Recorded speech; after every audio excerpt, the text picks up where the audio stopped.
Can you imagine if I used the F-bomb? You know what it would be? I tell people, it would be the electric chair. There's the childish nicknames. Very people who perpetrated the lies that I was an agent of Russia, like Adam Shifty Schiff and others. The crazy conspiracy theories. If you look for a job and you give up looking for that job because after 4 or 5 months you can't find one, you are considered statistically employed. We have this weird obsession with crowd sizes. This is the Rebel Alliance.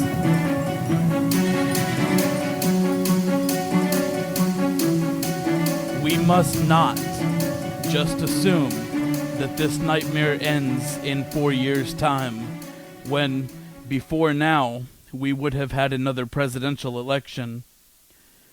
We must not assume that in 2028, Republicans will run a serious presidential campaign with a candidate who is not Donald Trump, simply because that is the law.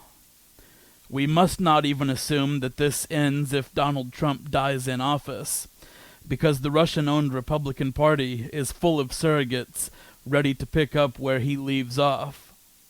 We must assume that J.D. Vance, Matt Gaetz, Tulsi Gabbard, Robert Kennedy Jr., and Tom Homan, whose name tells you everything you need to know about him, are ready to pledge allegiance to Russia, as that is the fastest way into Trump's inner circle.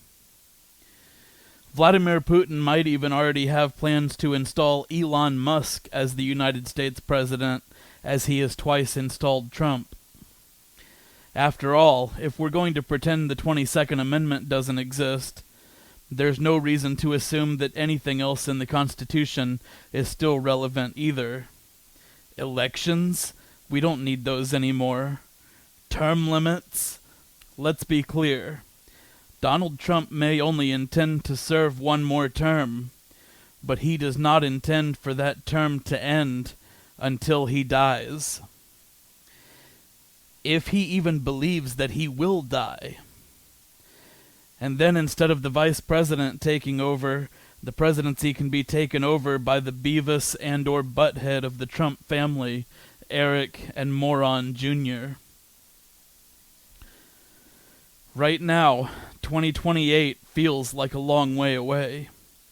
Maybe that's why it's so easy for so many people to brush off the talk from Trump and other prominent Republicans about the Trump presidency not ending on the 20th of January 2029.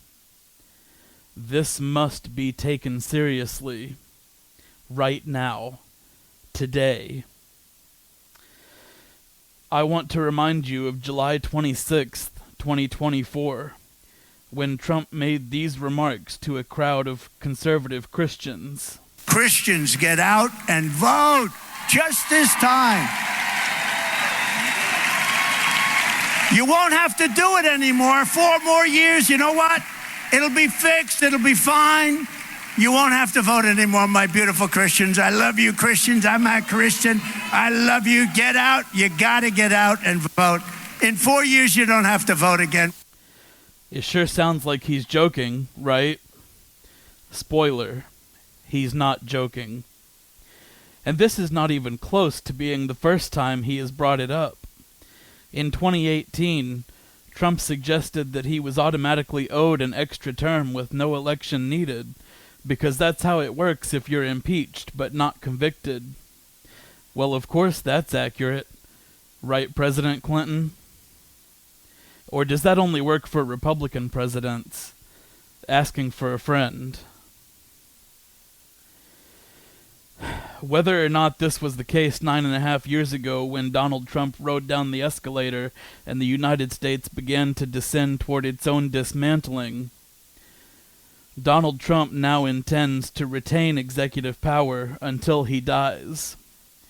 He intends to exert more and more power, blackmailing or outright threatening the people that might be able to stop him, until he eliminates any possibility that he someday might be held accountable for his crimes.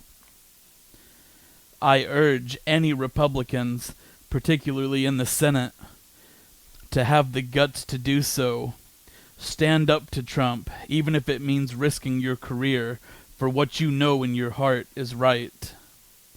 Mitt Romney, Susan Collins, Lisa Murkowski, Todd Young, you know that what's happening is not right. I implore you to stand up and point that out. Do you have the guts to do so? Or will you allow Donald Trump to destroy the United States of America for only the sake of protecting his own fat behind?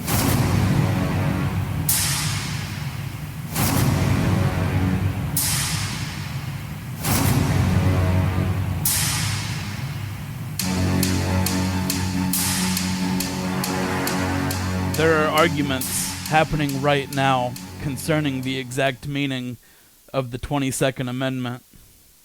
Here is the exact text of the amendment.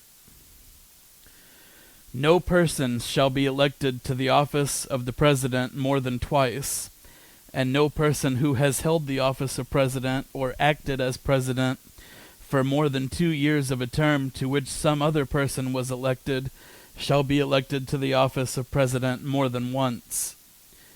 But this article shall not apply to any person holding the office of President when this article was proposed by the Congress, and shall not prevent any person who may be holding the office of President or acting as President during the term within which this article becomes operative from holding the office of President or acting as President during the remainder of such term. Section 2. This article shall be inoperative unless it shall have been ratified as an amendment to the Constitution by the legislatures of 3/4 of the several states within 7 years from the date of its submission to the states by the Congress. The wording is clear and speaks for itself.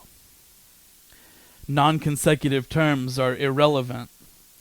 No person shall be elected to the presidency more than twice. Period. The only 2 presidents the amendment would not apply to are Franklin Roosevelt, who was president when the amendment was proposed, and Harry Truman, who was president when the amendment was ratified.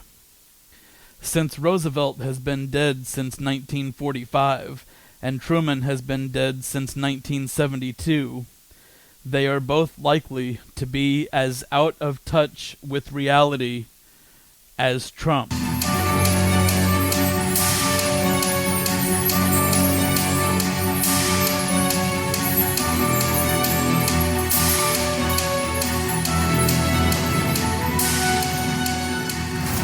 Something else I feel like is important to look at here is Trump's obsession with crowds and numbers. On November 14th of this year, he remarked that he had won the popular vote in this year's election by 7.1 million votes, and called that the largest popular vote margin in history. That distinction seems to be important to him. In fact, the largest popular vote margin in history occurred in 1984, when Ronald Reagan won the popular vote by more than 16 million votes. For the first time in his 3 presidential elections, Trump did win the popular vote in 2024, but by a margin of less than 3 million votes. This is a number more similar to how much he lost the popular vote by in 2016.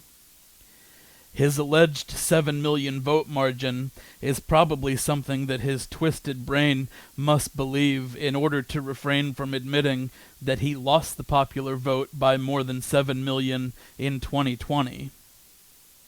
He can no more accept defeat than he can admit that he might have made the simplest of mistakes. He might as well write in 7 million with a Sharpie.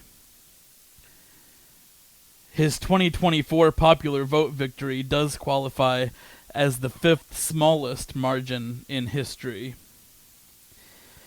And of course, his lies about numbers cover so much more than vote totals. Do you remember the infamous Tulsa rally in June 2020? He claimed there were 20,000 people outside the arena that they couldn't fit in. But footage from inside the arena showed that it was mostly empty. Don Jr., a man who is not just dull himself, but is the cause of dullness in others, insisted on Twitter that police were forcing people out of the rally. He posted a picture of a street full of people that were in fact all wearing MAGA hats. They were also all wearing parkas. Don, I promise that no one at all is wearing a parka in June in Tulsa, Oklahoma.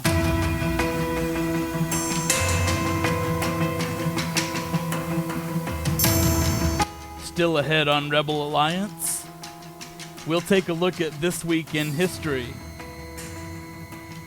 But first, let's go looking for the most moronic morons of the week. In third place, Trump himself.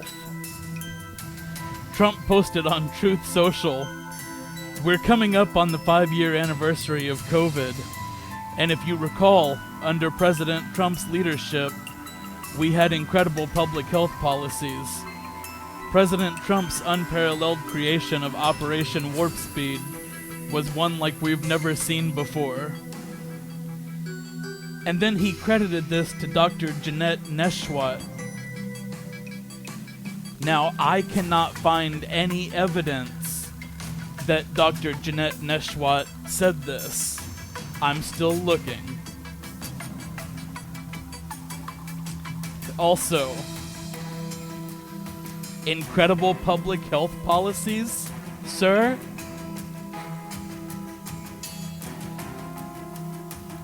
Tell that to 2 million Americans that died because of those health policies.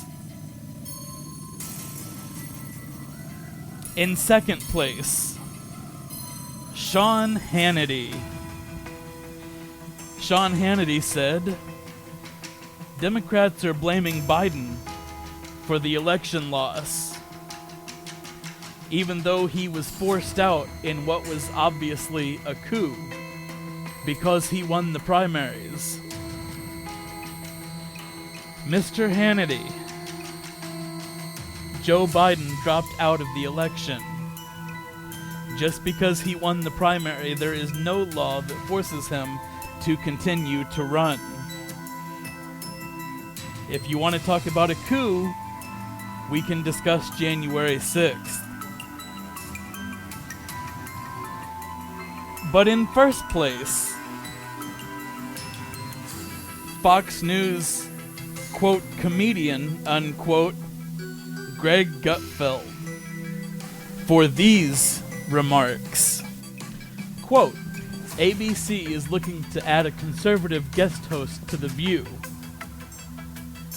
Liz Cheney is obviously the front runner. And if he had stopped there, he wouldn't have made this list." But then, continuing to quote, "because she's both stupid and fat," unquote. Your misogyny is appalling, even for Fox News, Greg. And that gives you the honor of being this week's most moronic moron. And now, a look at this week in history. On November 18th, 1978, People's Temple founder Jim Jones led hundreds of his followers in a mass murder-suicide at his Jonestown compound. The day before, United States Congressman Leo Ryan had arrived to investigate the settlement. When several followers of Jones asked Congressman Ryan for passage out of the settlement, Jones became distressed and ordered the congressman and his team killed. He then commanded everyone to the main pavilion to commit what he called a revolutionary act. Many of the following drank the cyanide and fruit juice mixture willingly, while others were forced to do so at gunpoint. The final death toll was 909. On November 19, 1863, President Abraham Lincoln delivered the Gettysburg Address. The speech, given as a dedication for a cemetery honoring the dead of the Battle of Gettysburg, eloquently reminded the American people why the Union must continue to fight in and win the Civil War. Containing the phrase, "We here highly resolve that these dead shall not have died in vain, and that government of the people, by the people, for the people, shall not perish from the earth." The Gettysburg Address is still today considered one of the greatest speeches in American history. On November 19, 2003, an arrest warrant was issued for Michael Jackson on a total of 10 charges, including multiple counts each of molesting a minor and intoxicating a minor. In June 2005, Jackson was acquitted on all 10 counts. However, newly surfaced credible evidence would haunt him until his death on June 25, 2009. On November 20th, 1999, the first Transgender Day of Remembrance was held. Now an annual observance, the first Transgender Day of Remembrance was a vigil commemorating Rita Hester, a 34-year-old African-American trans woman who had been murdered in Boston the previous year. Trans visibility has increased significantly since Hester's death, but gender nonconforming people are still murdered at a much higher rate than the national average. It's noted by the Human Rights Campaign that in nearly half of cases, the police or the media misgenders the victim. On November 21st, 1877, the publication Scientific American announced a new invention from Thomas Edison called the phonograph. For the first time, sound could be recorded and replayed. Edison had been experimenting with a stylus on a tinfoil cylinder and was able to play back his short recording of Mary Had a Little Lamb.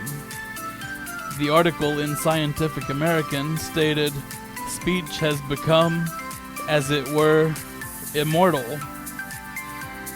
The invention would later make it possible for anybody to record their voice at home and start a podcast. So thank you.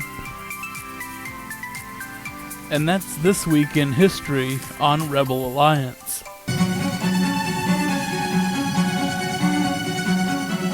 Since Donald Trump is so obsessed with numbers, how about in 9 weeks' time, we show him the biggest crowd that has ever peacefully protested a presidential inauguration? Thank you for listening. Please subscribe to Rebel Alliance on Spotify and YouTube. More platforms coming soon. Let's take a minute to laugh about that Donald Trump's new Department of Government Efficiency needs to be led by 2 people. If you know someone who should be listening to Rebel Alliance, please send it to them and ask them to subscribe as well.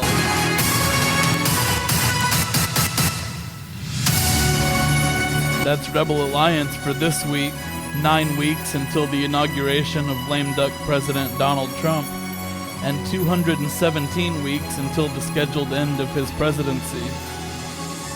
Do what you can to resist, and in the meantime, eat, drink water, and sleep when you can. Until next time, never back down.